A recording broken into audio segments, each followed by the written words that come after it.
Para o nosso projeto Pod Condensado, bora conversar hoje sobre umas ideias bem fortes, sabe? De superar limites, vencer umas batalhas internas nossas. A gente vai mergulhar no livro Never Finished, do David Goggins, um cara que, nossa, virou referência de resistência mental e física, né? Com certeza, um nome bem conhecido nesse meio. Pois é. E a missão aqui é tentar pegar a essência do que ele pensa sobre como encarar a diversidade de frente, sabe? Reprogramar a mente mesmo e descobrir aquele potencial que às vezes a gente nem sabe que tem lá guardado. Vamos abrir essa caixa. Vamos lá. É um material denso, mas muito rico. Então, o Goggins começa contando de um momento bem difícil dele. Tinha uns 24 anos, ele trabalhava como exterminador de baratas, estava bem acima do peso, meio anestesiado, sabe? Sentimentalmente quebrado mesmo. Uma fase bem sombria, pelo que ele descreve. Totalmente. E aí ele percebeu que precisava, encarar o passado. Especialmente a relação super complicada com o pai, que era abusivo. E ele toma uma decisão drástica, vai atrás do pai, reencontrar ele. Isso é interessante, né? Porque a ideia ali não é ficar remoendo o passado para achar desculpa para as coisas de hoje. É o contrário. É sobre retomar o controle. O Goggins olha para o pai e, apesar de todo o abuso, ele consegue ver um ser humano ali. Uma pessoa também vítima dos próprios traumas, talvez. Mas o clique principal é a mudança nele, no Goggins. Ele decide parar de dar poder para essa história antiga. Assumir, assim, 100% da responsabilidade pelas falhas dele, pelas escolhas dali para frente. É o tal do limpar a lousa que ele fala, né? Tomar a alma de volta, basicamente. Exatamente. É um ponto de virada fundamental. Assumir a autoria da própria vida. Essa ideia de retomar o controle é muito forte. E aí ele conta de uma ferramenta que ele usou bem diferente, para dizer o mínimo. Gravar a própria voz. Ah, sim. Essa parte é bem curiosa. Muito.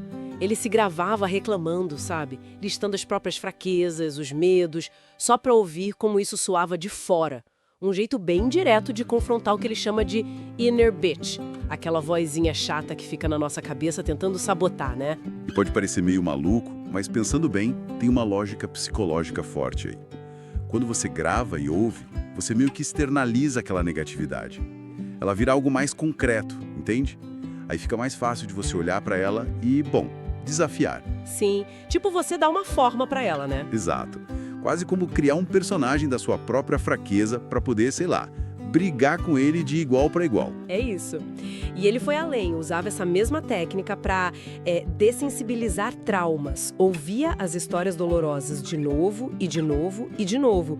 Até que elas perdessem aquela carga emocional forte, sabe? Aquele poder sobre ele. Uma espécie de terapia de exposição auto-administrada, né? Bem radical. Totalmente. E ele chegou num ponto de criar um alter ego, o Goggins, para conseguir puxar uma força que o David, a pessoa normal ali, sentia que não tinha. Isso toca num ponto-chave, que é a nossa autopercepção e o diálogo interno. É uma construção ativa de uma narrativa nova para si mesmo. Transformar a dúvida, a crítica interna, em combustível. Ele até fala de usar a crítica externa, os haters, como mais lenha para essa fogueira. É como montar um laboratório mental mesmo. Isso, um lugar para experimentar com a própria mente e forjar mais resiliência. É uma autoterapia bem hardcore, digamos assim. E toda essa mentalidade forjada nesse laboratório, ela se traduziu em desafios físicos assim, absurdos que ele conta no livro. Tipo, correr ultramaratonas como a de Leadville, que são 160 quilômetros, né? Ele já se sentindo um lixo antes mesmo de começar a corrida. É difícil até imaginar. Ou então pedalar a Net Trace 444, que dá mais de 700 quilômetros. Poucos meses depois, uma cirurgia super séria na perna, e o treino dele foi quase todo numa bicicleta ergométrica dentro de casa. É aí que a gente vê a aplicação prática daquela ideia, abraçar o desconforto de propósito. Não é só aguentar o sofrimento quando ele vem. É ir atrás da dificuldade para crescer. Buscar o suck, como ele fala em inglês, né? Adicionar o máximo de perrengue possível. Exato. E tem outra coisa interessante. Quando as circunstâncias mudam, uma lesão, a idade chegando, Sim. A filosofia não é jogar a toalha. É encontrar o que ele chama de o novo 100%. Se adaptar, né? calcular a rota e dar o máximo possível dentro daquela nova realidade. Não é ficar chorando pelo que não dá mais para fazer. Faz muito sentido aquela analogia que ele usa da piscina. Ah, essa é ótima. Que treinar só na parte rasa, onde você sempre pode botar o pé no chão e desistir fácil, isso não te prepara para a vida real, para o inesperado. Exatamente.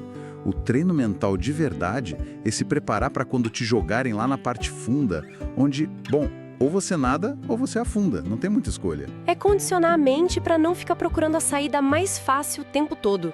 Porque na hora do aperto mesmo, talvez ela nem exista, né? Pois é. Aquela disciplina que ele conta que aprendeu com o avô, o Sargento Jack, que dava tarefas super duras para ele. Sim, lembro dessa parte. Reforça bem isso. O conforto excessivo leva à complacência, à fraqueza. É a dureza autoimposta que acaba te moldando, te fortalecendo. Então, se a gente for juntar as peças dessa conversa toda para o pod condensado, o que fica mais forte é essa mensagem de responsabilidade radical pela própria vida, sem desculpinha, sem muleta. Sim, essa é a base de tudo. E também o poder imenso que a gente tem, ou que pode desenvolver, de controlar nosso diálogo interno, de virar o jogo da fraqueza para a força. Reescrever a própria narrativa. E talvez o mais, contra-intuitivo, a necessidade de não fugir do desconforto, mas de usar ele como ferramenta mesmo, para crescer e destravar nosso verdadeiro potencial. Exatamente. E isso tudo, levanta uma questão importante para a gente pensar. Quanto do nosso potencial será que fica lá, escondido, sem uso? Simplesmente porque a gente evita o que é difícil ou porque a gente fica preso nas historinhas limitantes que contamos para nós mesmos? Boa pergunta. O que será que aconteceria de verdade se a gente parasse um pouco de procurar o caminho mais fácil e, de vez em quando, como o Goggins sugere, escolhesse deliberadamente o caminho mais árduo, só para ver o que acontece? Fica aí a reflexão, né?